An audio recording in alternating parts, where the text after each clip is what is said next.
Hari ini, dunia digital berkembang dengan sangat pesat.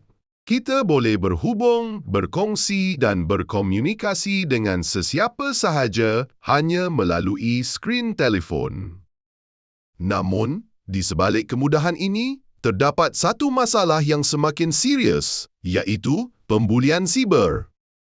Pembulian siber berlaku apabila seseorang menerima kata-kata yang menyakitkan, hinaan atau ancaman di platform digital seperti media sosial dan aplikasi mesej. Walaupun hanya melalui teks, kesannya sangat besar terhadap emosi dan mental seseorang.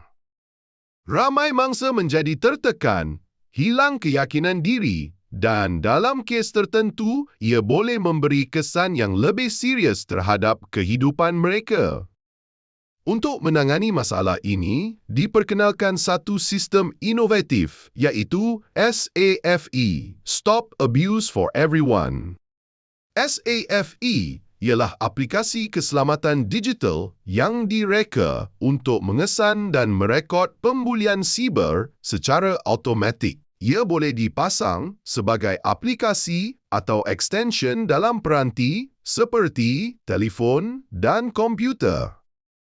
Apabila diaktifkan, SAFE akan memantau mesej, komen dan kandungan digital secara pintar. Jika terdapat unsur pembulian siber, sistem akan segera mengesan kata-kata berunsur negatif dan merekod maklumat penting seperti masa, tarikh dan platform kejadian.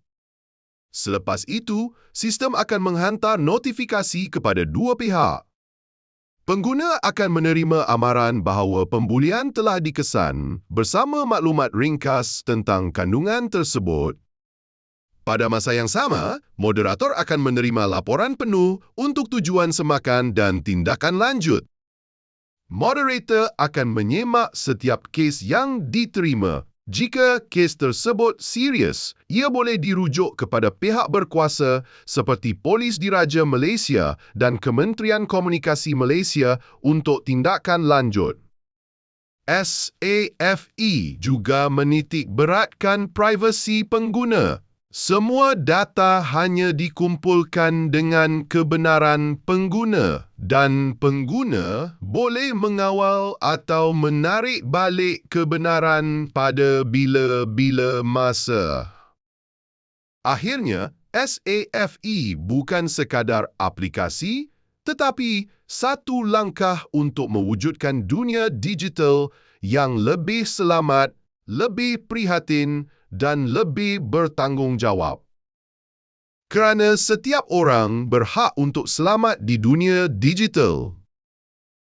SAFE, Stop Abuse for Everyone, Detect, Protect, Report. Assalamualaikum. Untuk makluman anda, kita ada satu aplikasi SAFE, SAFE.